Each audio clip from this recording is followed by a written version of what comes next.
In this world of illusions, you are the only thing that's real despite its intrusions. You know just how I feel. Fame and fortune may possess a haunting mass appeal, but without you they're meaningless. All I have accomplished and achieved pales of insignificance compared to the finished work of the cross. You prevail over this vicious and pernicious universe. You redeem me from the curse of the law. You are the only one worth fighting for. The pain of the past plagues and haunts me like a sickness, like a ghost. I fight a war inside my bones. You won't let my soul become childlike. Try stressful situations, crank up this thermostat. Let someone in, reveal how you're travelling, tell them where you're at. We weren't meant to battle on our own. Lone wolf soldiers, why do we shoulder the blame? Hanging our heads in shame when it's already said on Calvary Hill. It is finished. I hate to see my brother burning in hell's flames. He's hoping that he handed his life over to Jehovah in his final waking moments. If only he could stay away from the demon drink.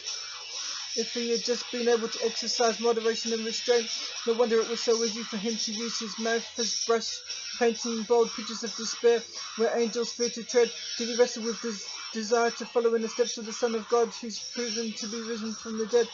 Daddy was a cop dealing with kiddie fiddlers, but it must have brought him limitless mornings of mourning, because he couldn't protect his own son from a fiendish, falsely self-described friend of the family who took advantage of him and robbed him of his innocence. Now we dance a lamenting corroboree, weeping for everything this kid might have been. If only he'd found better ways to deal with his pain. If he had but known Jesus made a way for him to rise again, embrace a world beyond the monsters. In his mind he didn't take revenge when the chance rolled round. Just his own precious life was the drugs he took as a young tyke. His way of dealing with an ache worse than falling off his back. Kids blame themselves when their folks break up.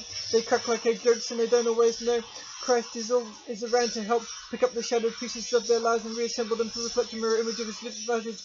Mama tried to protect him from crooked types that helped him medicate his anger and teardrops in unhealthy ways. She only helped him switch his poison when he was old enough to stock his liver full of liquor. It's a highway rubber of the brains of our youth, saying stand and deliver, and most of us don't even know it. Perhaps we're too afraid to show it.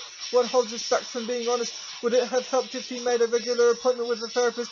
You'd like to think he wouldn't hide the fact he was far from okay. There was a blazing fury in his soul, a problem no human could cure. Only the one true deity, JC, said he got picked on at school for being too skinny. Kids will find an excuse to bully you, hating on anyone who looks different to them, but those who know Christ truly a shining diamond, like examples for the rest of the world to follow. Even when they're trampled, their dust shall not return to coals. What have you got to live for when you feel like you've achieved all your goals?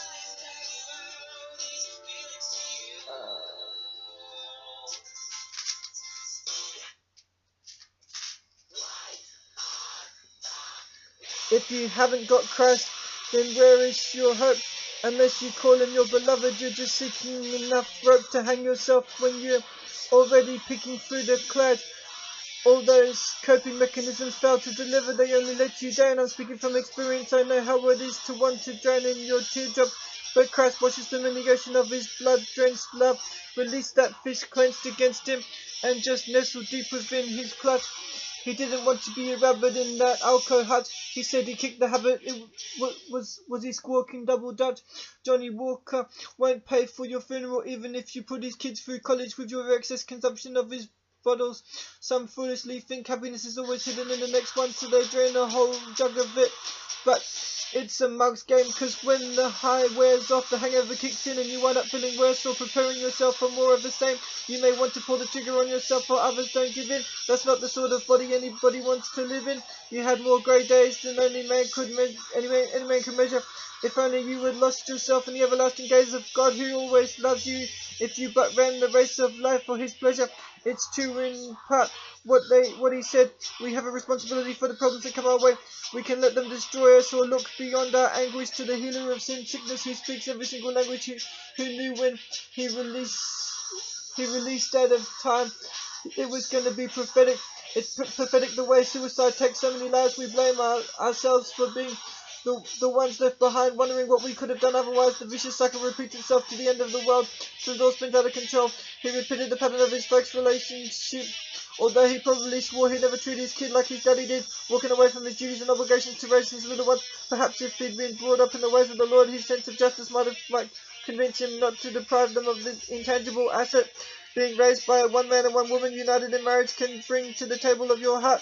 When you disconnect the cables and the world falls apart at your feet, like him, I'd love to see a world where we resolve our internal and external conflicts caused by anger without injuring, hitting or murdering each other. One punch can kill campaign should have been enough of a wake-up call. Will we all be springing from the high bench before we smell the coffee or the putrefying stench of our own decaying bodies? He cracked his wrist trying to jump off a platform. Did he ever secretly praise the Lord he wasn't born physically deformed? Or did he think if he was uglier, less old dudes would find him attractive? I'm sure he did his best to protect his seed from that hot mess while he still breathed. He hurt his shoulder in another show and his ankle playing b-ball. Did he ever answer when he heard Jehovah call? He was known to rocket in crutches and a knee scooter, even though while enduring injury he could have rolled like lazy bones. Me and performed via video link over his computer. That was his dedication and his bravery. Gastrointestinal and abdominal issues briefly locked him up in slavery. He spent too much time either in surgery or recovery, but he got to enjoy the laugh of his kids in play and the kiss of his wife on their much-missed wedding day. Her daddy probably thought he was giving her away for longer. He didn't foresee her missing links soon coming. I know it stinks. In the distance, did he hear the drumming of the Grim Reaper as he grieved for that garden of sand where his homie could be found, screaming of how he was climbed out of the future he should have had? This lad was doing more than merely milking his misery like a cash cow. The rush of watching the fans gobbling each word at his hands like pigs straining for chow wasn't enough to keep him around. I can't believe he's gone. All my old heroes disappearing faster than my eyes can blink.